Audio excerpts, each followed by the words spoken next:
Greetings and welcome to Mount Olympus. I am Hercules Invictus, and today on Hercules and the Space God, I'm proud to bring you Nick Curto and Disclosure Network New York. Greetings, Nick. How are you?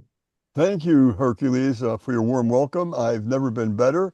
We are just now right after New Year's, so it's a whole new year. As my mother would used to say, my Irish mother, it's a whole new year to mess up. That's what she said. Or to succeed masterfully. I'll leave it up to the person to decide. I'm looking forward to your show, and you have a wonderful guest, and I'll be here if you need me. Okay, thank you so much, Hercules. And hello, everybody. I'm Nick Curto, your host for this 60 Minutes, dealing with UFO and ET phenomenon. And a lot is going on, as you can imagine. My group is called Disclosure Network New York. We are now celebrating, I cannot believe it's our 28th year of doing programs here in Manhattan that have to do with ET research, deep research, and also UFO sightings and everything else that goes with it. And we have an amazing membership, not only in the United States, but also in Europe as well as Hawaii, I'm glad to say. So we have quite a membership. And these people are very serious about finding out the truth about what's really going on our own planet, as well as in space and the galaxies. And the more we know, the more we realize how little we know, considering what's going on. So we have a meeting, also a live meeting once a month, and we have a Zoom meeting where people can come to us from all over on the internet, and we have either a guest speaker or a topic that we discuss. So that's what's going on. If you'd like information about being a member, I'm going to give you my email right now, and then you can ask that question, and I'll be happy to give you information. My email address is NICKNYNY1, and that's the numeral one, at gmail.com. I'm going to repeat it, Nick, NYNY1 at gmail.com. And I hope to hear from you. Okay, with that said, we have a very dear friend, a longtime activist in the research department of ET UFO phenomenon, and that would be Joe Foster. Joe, a hearty welcome to you, sir. Nick, thank you very much. It's good hearing from you. Happy New Year to you and to your audience, and many more. I'm hoping. Thank you so much, Joe. And yeah, it goes out to you too, of course. We hope that this new year will give us more answers to the deep questions that we ask. And Joe, I'm going to ask you on air because I don't believe I ever asked you this because you have been on many times before. And how did you originally, do you recall, I guess as a child, how did you get interested in this incredible subject? It's funny you ask because I'm spending a lot of time trying to review my own life and seeing exactly what made it tick and where I got an overarching interest in the subject. I was actually 2.5 years old. So all started with and something that happened to me. It was a crib experience, I guess you would say, and it stuck with me all my life. It was just a very, very strange but unique and an experience that it was like it happened yesterday. It's as clear as a bell.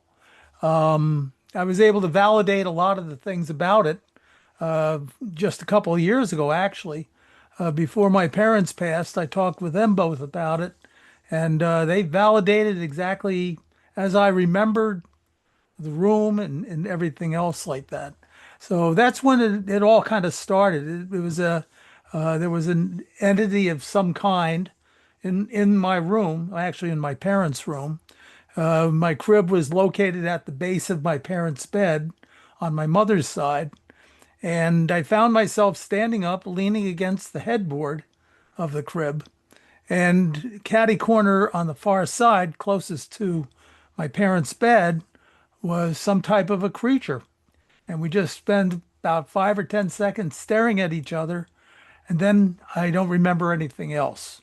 But that Wow. kind of started the ball rolling, and I guess you could say it never really stopped. So when you say creature, it would be humanoid or more animal-like, or do you have any remembrance of that? Yeah, well, I can tell you exactly what the sensation was. The sensation was that it was humanoid in the sense that it had a Svengali-like face.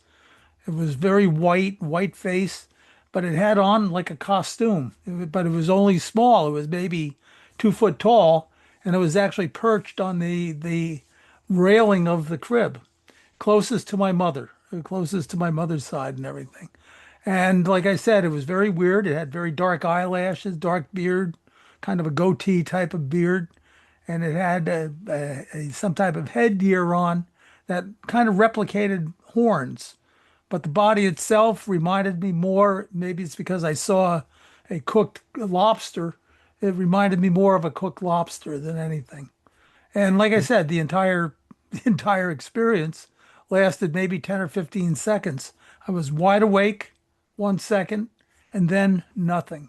I don't even remember waking up in the morning, but I do remember the incident as if it happened, you know, physically, the whole bit. So, Hmm. Um, do you feel that there was a threat? You said it was closer to your mom.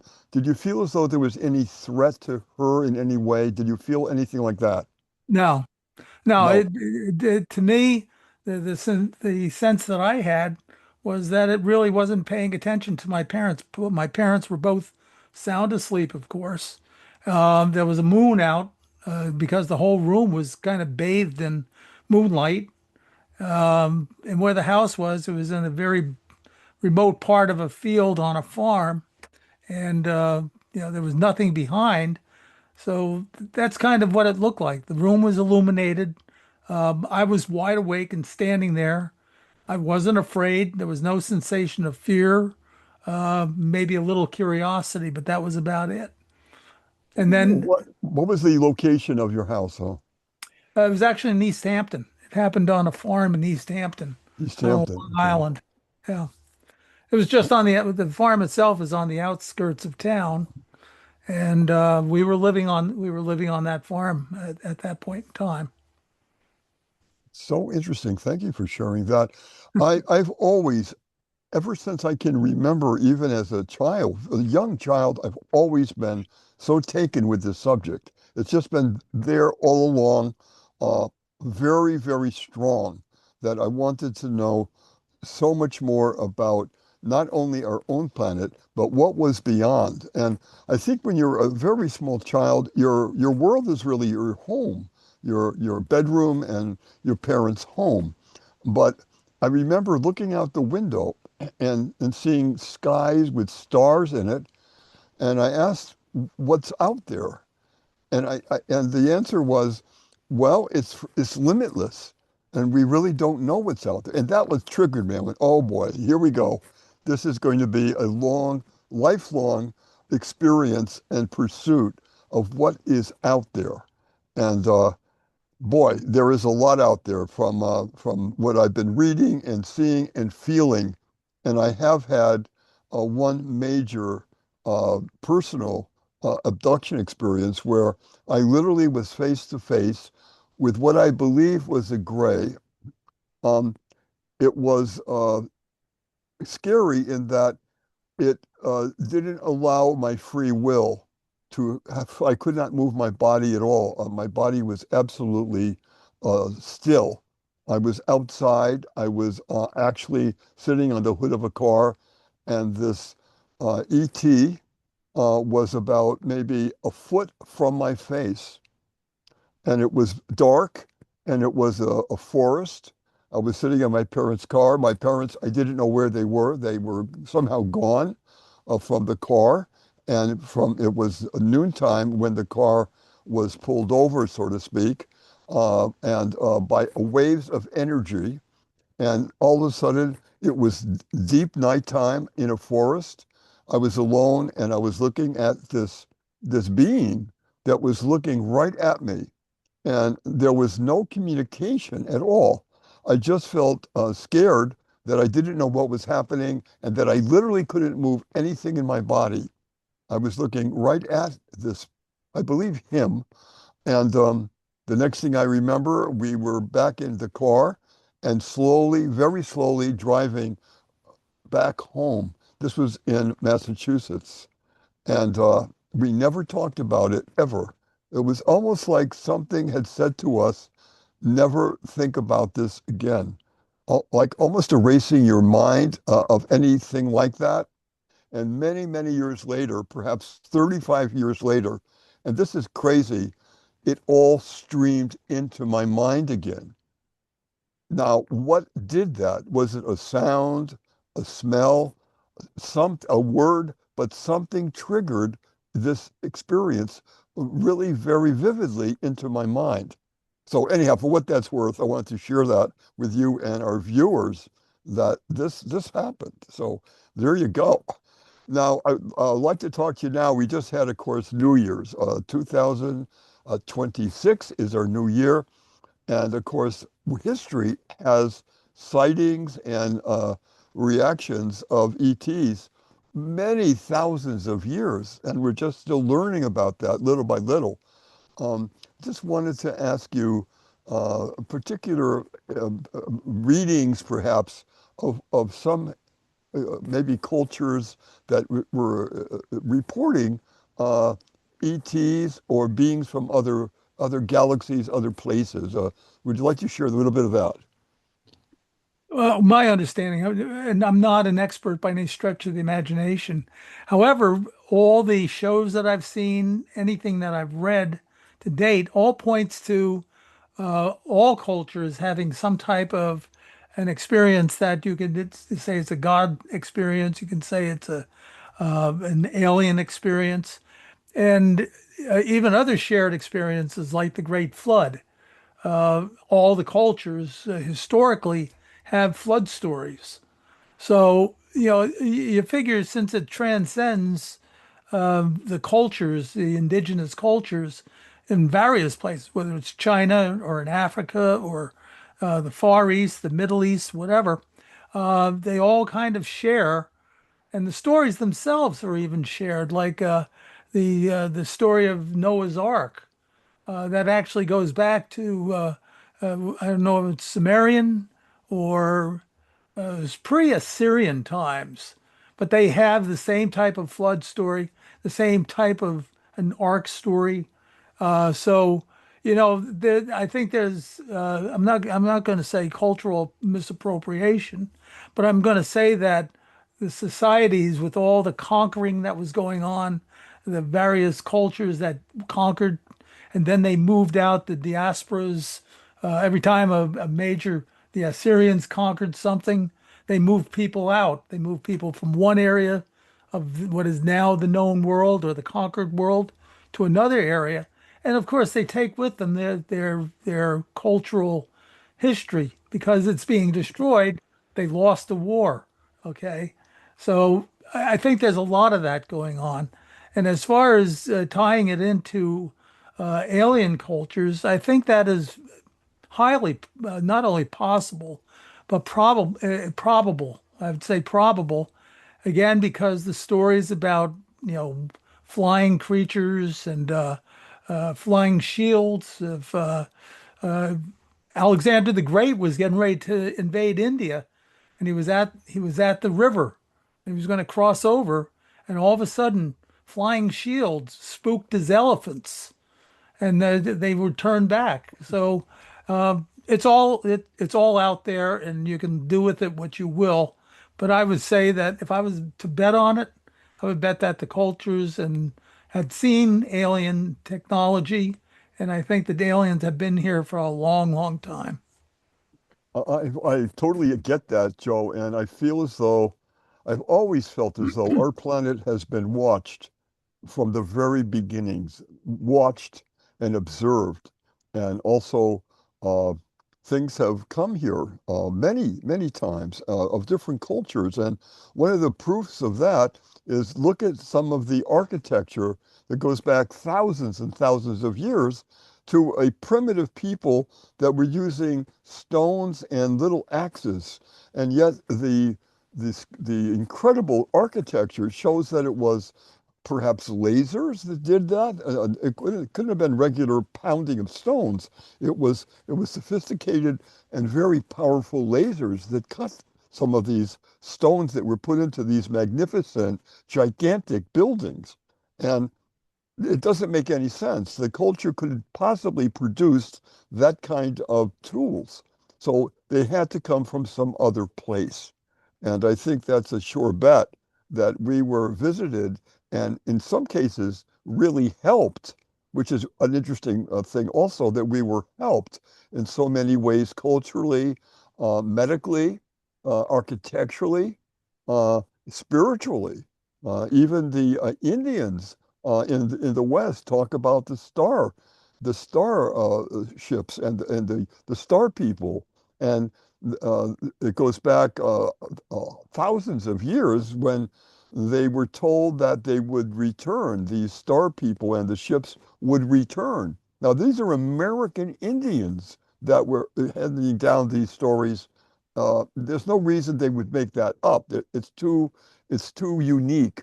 And this goes for a lot of other situations where we've been told we will return after major contributions to the different cultures. Egypt is one great, not the only by far, but one of the great examples of architect in high gear that the people possibly couldn't have done themselves.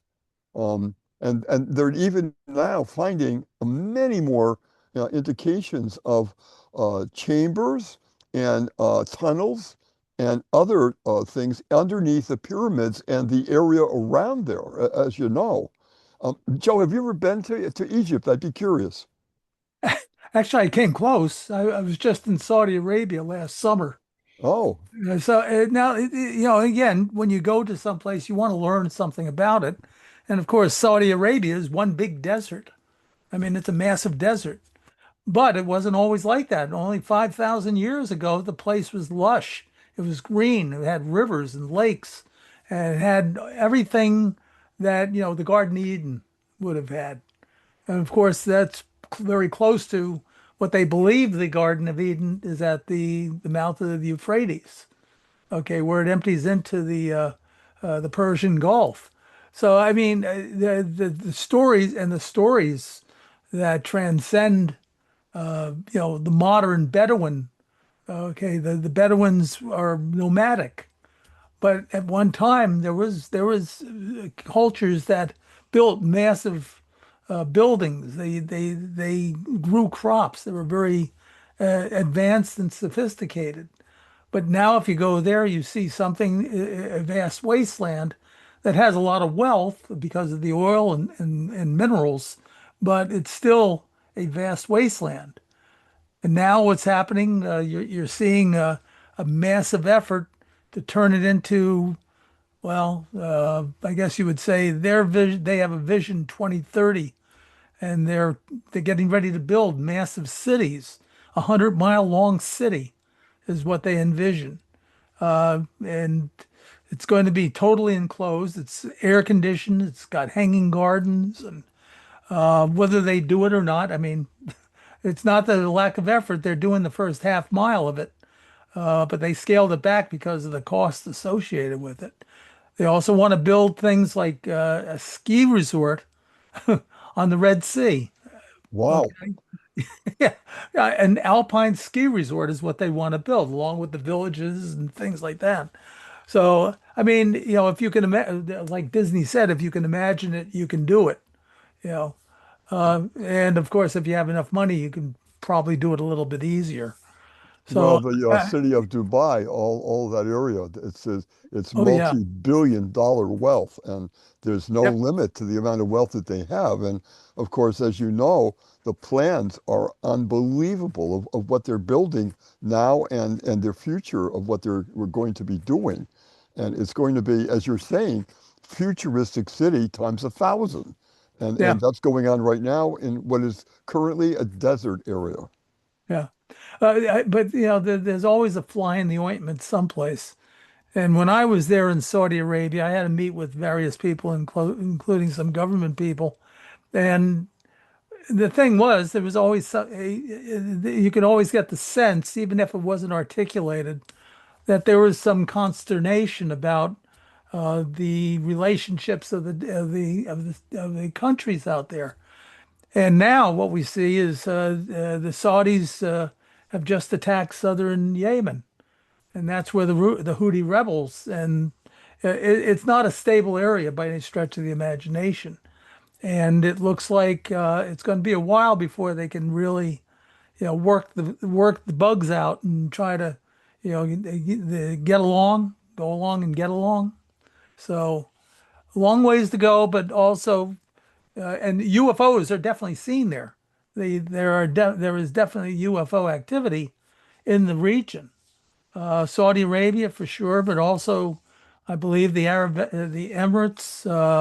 They have had flyovers of various things. So, what we sense and see here, it's being seen in other parts of the world, including places like the Middle East. So, Absolutely true. And I was reading something that the latest research shows that there aren't billions, but trillions of planets in the galaxies that could sustain life, either as we know it or whatever else. Certainly, we're not unique at all and never have been. And yeah.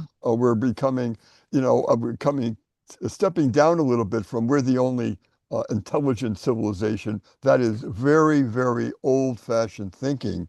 And we really have to go well beyond that. Yeah.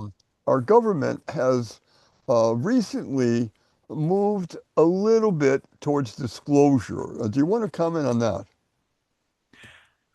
Yeah. I've had some dealings, some interesting dealings with a Navy admiral that's very heavily engaged in the UFO topic. Um, Tim Gallaudet, he's a rear admiral, recently retired, and he actually ran NOAA, National Oceanographic and Aerological Office, and he is very tied in with the fact that there are undersea bases, that the UFO, UAP activity is real, and he is really out front on all this. He has actually testified before the congressional hearings. He's deeply involved in it. And through him, I actually had conversations with him because he knew another Navy admiral that used to be the president of Monmouth University, who also headed up the Naval Research Lab. And so these are two very, very interesting admirals that have much more probably have seen and heard and experienced much more than would be normally talked about. So because of that, I think the disclosure movement is moving forward. However, that being said, there is also a tremendous amount of pushback from the other side, and they're going to drag their feet, and they're really fighting the release of pertinent information. And what we're seeing are dribs and drabs of things that have been leaked accidentally or perhaps somewhat on purpose into the public domain. Now, the thing that convinces me of this, and this goes back to 1970 for me personally, because I actually made friends with a Navy yeoman who worked at an organization at Pearl Harbor that was naval intelligence. And we used to play tennis. I was going to some schools, Navy schools out on Ford Island, and his operation was located on Ford Island as well. And we were playing tennis one day, and I told him about the three instances that I had on board my ship. And when he started laughing, I said, okay, well, he's laughing at me because I'm a UFO nut. And he said, no, that's not the reason he was laughing. He said, the reason I'm laughing, he said, now this is a direct quote coming from a Navy yeoman that worked at this operation called FICPAC, Fleet Intelligence Central Pacific. And he said, we get thousands of reports just from U.S. military craft and ships, aircraft and ships, every year. Now, this has been going on since the early 1950s when Project Blue Book came into being. But most of these never made it into Project Blue Book. So, and when he said thousands, and I had three on board my ship, so the numbers didn't faze me in the least because I'm nobody, my ship is nobody, and we still had three of these just while I was on watch. So, Wow. there's three watches a day or four watches a day. So you can multiply that. If you're looking up, you're probably going to see something. Everything takes place at sea, primarily at sea. Most of the sightings are within 30 miles of the coastline or for rivers and lakes. So the tie-in between water and UFOs is acknowledged even by the Navy. Okay. So this is not anything new. So when I see the testimony being given down in Washington, it's a step in the right direction, but you have to understand it'll become real to me when they're releasing thousands of these reports. And some of them are pretty interesting from what I gather. So you take that for what it's worth. I mean, it's coming from me. I don't know anything special other than what I have seen or somebody I have talked to in the past. And I put a two and two together. To me, it passes the sniff test. But I don't think we're there yet as far as disclosure. Now, whether we get there totally, only time will tell. I totally get what you're saying. And also, when you're bringing up the subject of oceans, what a great hiding place oceans are. We know so little about what's really underneath our own oceans on our planet. That Mhm. has been acknowledged by many people that said we know more about what's on the moon surface than we do about what's underneath our own oceans on our own planet. And Yep. one example of that, one of my dear friends, unfortunately, he passed a couple of years ago, but Phil was, I believe, in the Air Force, and they were flying to Hawaii, I believe from California, and he was looking out the window, looking at the ocean, and he said, Nick, all of a sudden, there was this gigantic dark circle. It was a solid object that was just underneath the water. And I could clearly see it. It was huge. And it was just under the water, but clearly visible when we were in the air going over it. And he reported it. And I believe the captain said, "We just got to go forward. We can't go back." But Phil was a really good observer, a trained observer. And he said, Nick, I couldn't get over what I was seeing with my own two eyes. Mhm. Another thing, too, is I'd like to talk a little bit about Admiral Byrd and that incredible experience that was reported. Not all of it, but some of it, when Byrd and a huge fleet of men, women, ships, supplies were going to Antarctica. And Antarctica has always been a very, very special place. We've learned that at one point, like the other areas of the planet, was once a beautiful trees, warm, a beautiful climate to live. And they wanted to explore that. And according to Admiral Byrd, uh, they went there and they discovered that there were things underneath the ice that they wanted to explore. Now it depends upon who you believe. Admiral Byrd left a log about what he said was going on. Now, whether that log is real or if somebody else got to it, I don't know. But it was talking about the fact that he actually, with his own two eyes, walked into a city deep under the ice.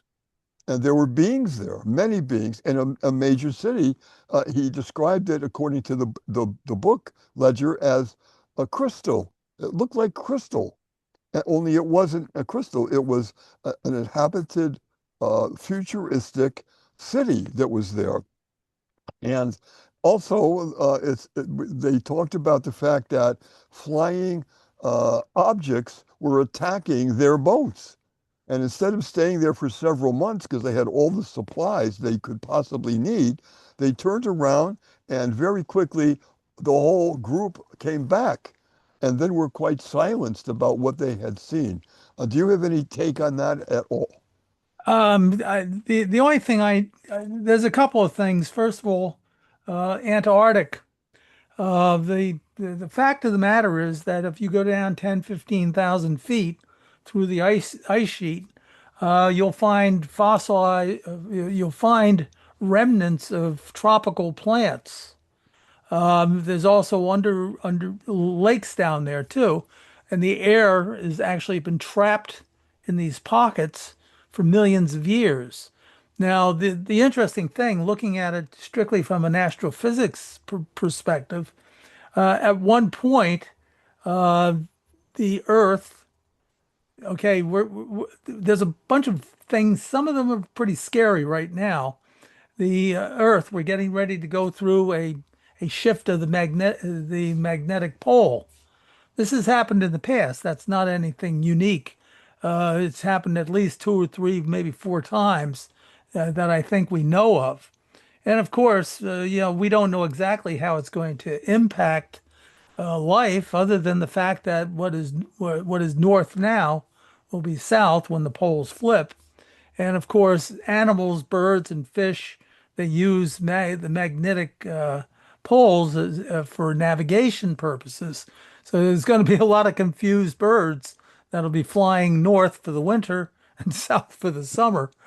Um, so you have that aspect. You also have the aspect that the Earth is wobbling now, and it's wobbling for some interesting reasons.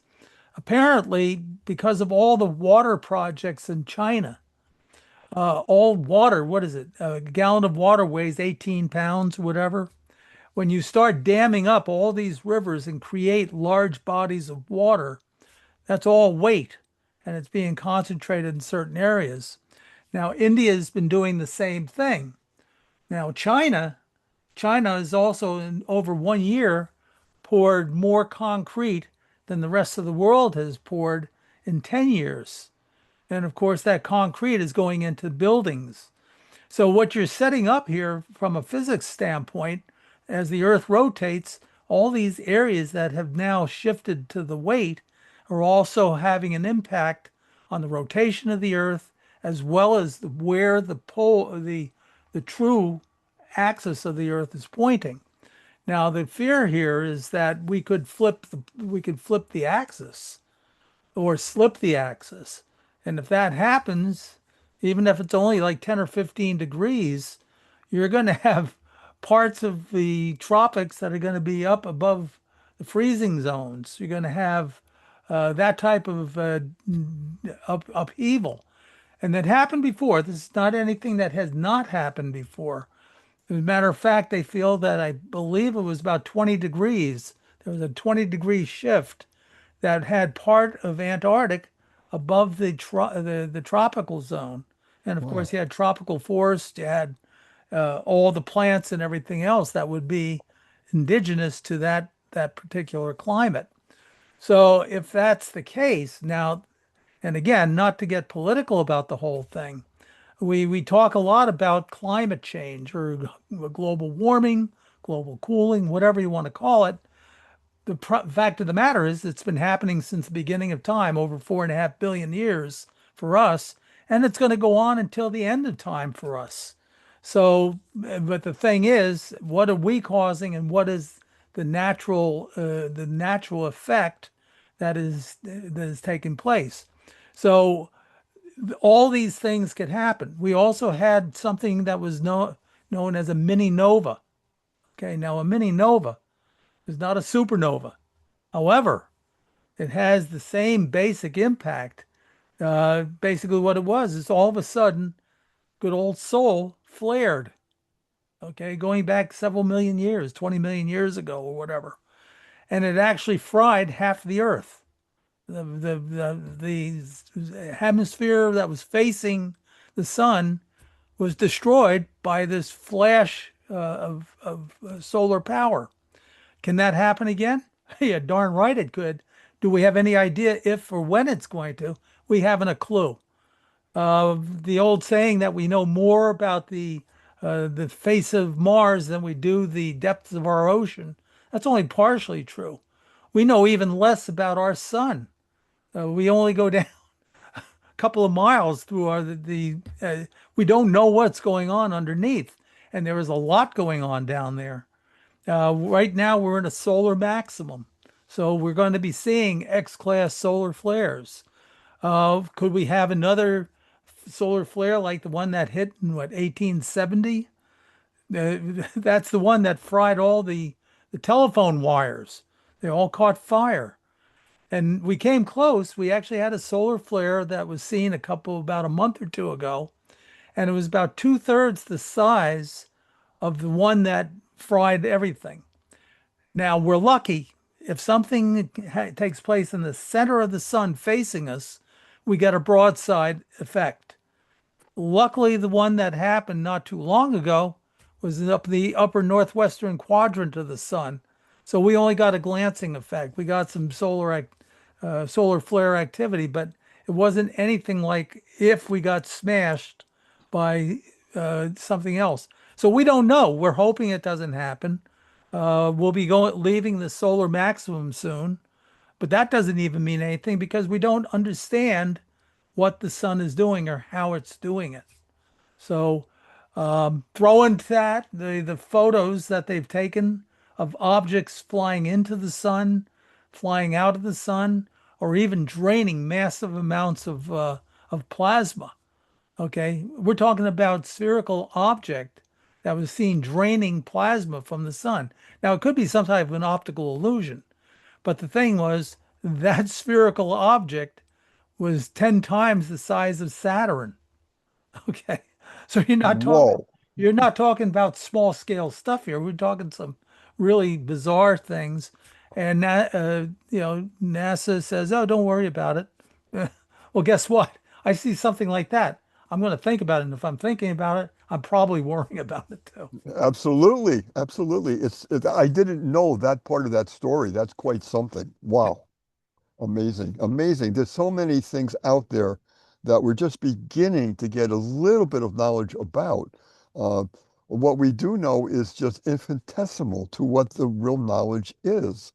And another part of this big picture of contact is that, according to some people, there's been some reports that contact has been made and uh, demands, I would say, have been put out. One of them was that we need to stop our nuclear testing, our nuclear explosions, because not only are they dangerous to our own planet and our civilizations, but that those waves go out into space, and we're not doing any favors for other planets, that it goes well beyond our own planet. And in one case, according to this particular story, um, we would be able to get advanced technical and all kinds of other materials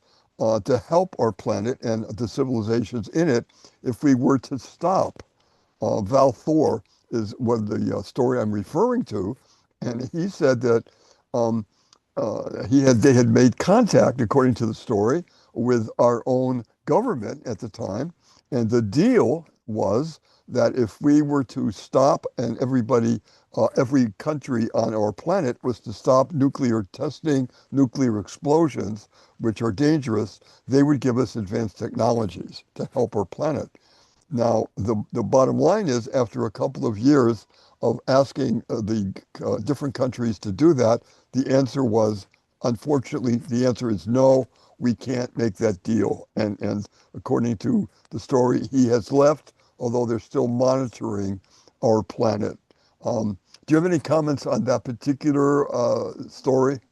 Yeah, starting with the Val Thor story, I tend to deal with those things I've had personal experience with.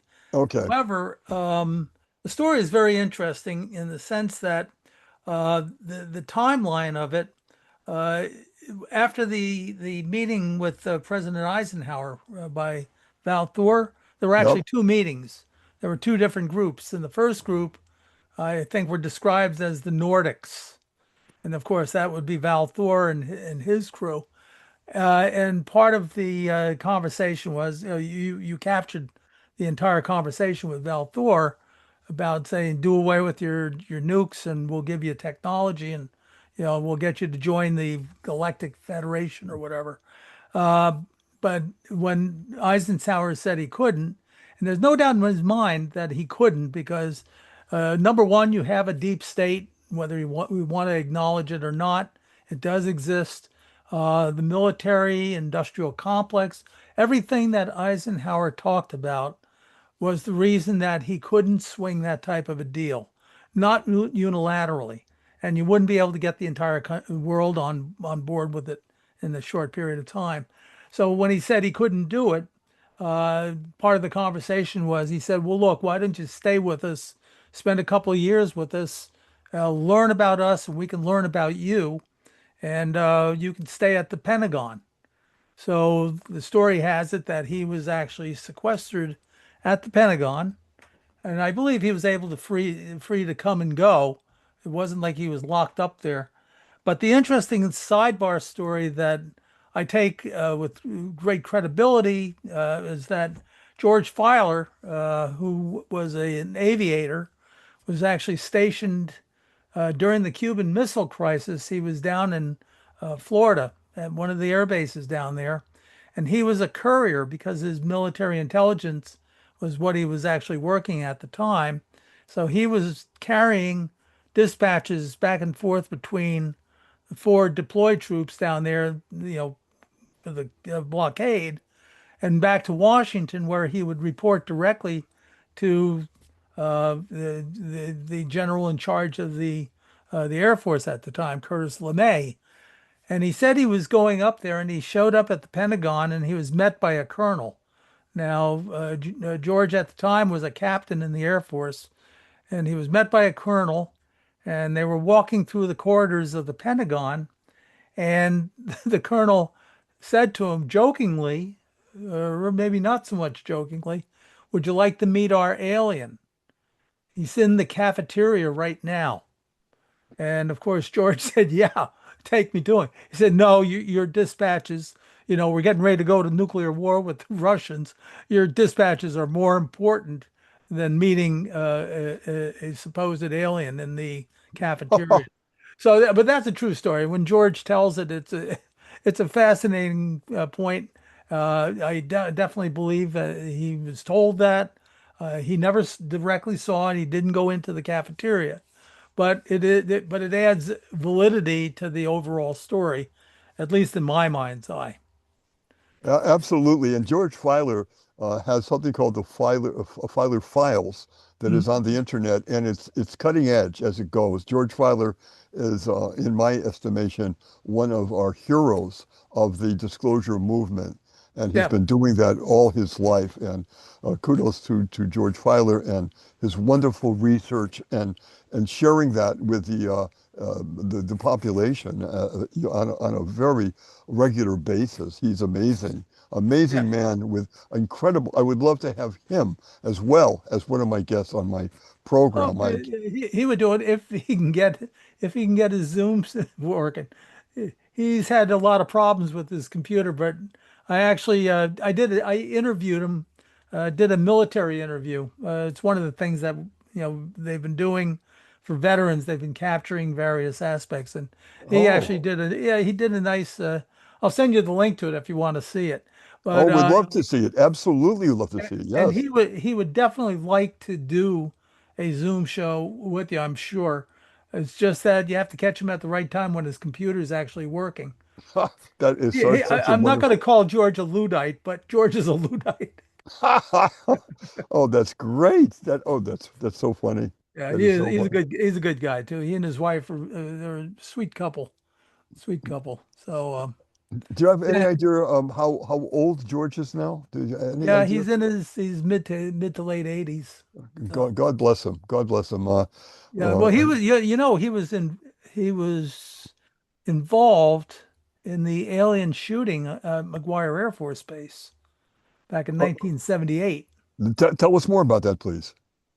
Okay, well, basically, the story that was released, what happened was an MP, McGuire Air Force Base has shares a fence with Fort Dix, as well as on the other side with Lakehurst, the Naval Air Station, Lakehurst. And on the Fort Dix side, adjacent to the fence on McGuire, close to an unused runway, one of the MPs was out on patrol in his Jeep, and there was UFO activity, which is not unique to for McGuire Air Force Base. There's always been activity there. I even saw something there once. And but this particular time, apparently an alien was dropped off. What it was doing, I have no clue. It dropped off on the Fort Dix side of the fence. The MP saw it, and apparently he panicked, and he pulled out his 45 and he shot it, and it jumped over the fence and expired on the unused runway. And what happened was the MP notified the other MPs, and the APs, which are the Air Force Air Police. They all showed up. So there were four of them, and they're standing over the body on this unused runway. And now it got reported up the chain, and all hell kind of broke loose. Story has it that there was an MP, that not an MP, state policeman from the Wrightstown barracks showed up because it was a shooting and a death on the runway. And apparently he didn't get close enough to really see the body. But and then the Air Force took over, and then people actually made it. They did it very quickly. They got in from Wright-Patterson Air Force Base, and they secured the entire thing, and they took over the investigation. And they told the MP, the state policeman to leave. They didn't need him anymore. And then that's what happened. They took the body. They packed it up. They debriefed the AP and the MPs, and they basically shut down all the information. George was the security officer at the time, and he had to give the morning brief to the commanding officer every day about world events and everything. And he was trying to decide whether or not to report the alien being shot. And he was told not to. And he didn't actually see the body himself. He got close to where it was, but he didn't see it actually. So that was basically the story. And the story made it out into the public domain somehow. But over the years, you keep looking for the delta. What's different? What new information might there be? Now, at the time, this was 1978. This happened in January of 1978. And January of 1978, I was an athletic director at Fort Monmouth. And I was working, my shift was between 12 noon and 10 o'clock at night when I shut down the field house. And I'm sitting there by myself around 8 o'clock in the evening. And I made friends with a number of the FBI agents that would work out there. And this one agent who is just really a good guy, he was very gregarious, always joking around, always happy-go-lucky, just the life of the party type of guy. Really a Hmm. nice guy. Well, anyway, he comes walking up the steps. He's got his tan trench coat on. He's carrying his gym bag with his workout gear in it. And I took one look at him, and he looked like he had seen a ghost. He was deathly serious, right? So he walks into the lobby. I'm sitting in the chair out in the lobby. Nobody else was in the place. I said, John, I said, what's the matter? I said, you look like you've seen a ghost. And he said they killed somebody on a military installation. And he never said another word about it. Never a word about it. Uh-huh. Now, I was thinking that it must have been somebody trying to sneak into Earl.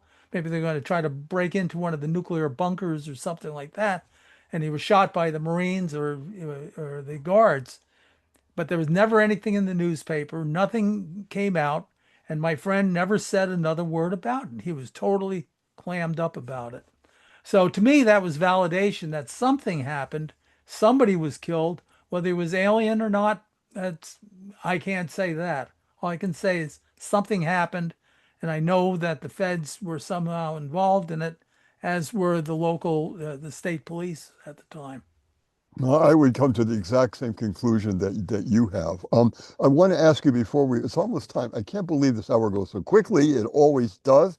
Joe, behind you, there's an amazing scanner. I don't know what the official name for that. Could you just tell us where it is and what it is, please, very Yes, quickly? that is what is known as a TLM-18. The TLM-18 is an 18-meter, 60-foot radar dish. It was a very historic dish in of itself. It actually tracked Sputnik and the early satellites. It also was used to calibrate all of our tracking stations around the world. And it also brought down the first image of a hurricane, live picture of a hurricane coming up the East Coast from the Tyros weather satellite.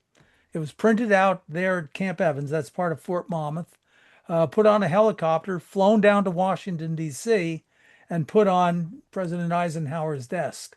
Now we take it for granted. Every time a hurricane's coming up the coast, you see the same image, the same beautiful color digital image that we saw back in, and that was like 1960. So. Incredible. That really, now, does that still exist? Is it still standing Yeah, as a somewhere? matter of fact, that's the radio telescope that I use, and I'll bounce your voice off the moon with that. That is also the site of Project Diana, which was the first moon bounce of a radar signal off of the moon, marking the birth of the space age. It was Wow. not out of Cape Canaveral. It was not out of White Sands, New Mexico. The first signal going into space and being received from space was right there. That's wonderful. My God, that's incredible. Joe, unfortunately, we're at the end of this. I just want to thank you so much. I so enjoy talking to you and going through what you have come up with as what you're dealing with in your knowledge and things that you feel are important. I would love you, of course, have you back at some point in the new year again because it's always such a pleasure. Thank you so much, sir, for coming online today. Thank you for having me, both of you. I enjoyed it. I always enjoy seeing you guys, and look forward to seeing you all again. Absolutely. So our motto for Disclosure Network New York is connecting the dots to seek truth. And that we have lived by. We could try to connect the dots with our research, and we have, again, a wonderful membership of our group. If you'd like more information, just contact me at my email address, nicknyny1 at gmail.com, and I'll give you that kind of information. I just want to wish you all a wonderful, happy new year. I hope that it's peaceful and that it's a lot more knowledge comes into our vicinity of what is really going on. There's a lot going on, and we hope that more will be revealed this coming year. So, Nick Curto, thank you so much on behalf of me and my group, and Happy New Year to you all. Take care, everybody, and good night. Happy New Year, everyone. Happy New Year. Thank you both for an excellent show. Joe, let's not wait a few more years till we see you back on it again. We'll have to have Okay, I got to have you on my welcome. show too. Both of you guys. Awesome. Great. Happy New Year. I wish you success with all your endeavors, and may this year bring you lots of joy, happiness, opportunities, personal fulfillment, and all that stuff. Same to you all. Excellent. Thank you. Okay. Love to everyone, everywhere. And I do mean everywhere. Good night. Good Good night. night.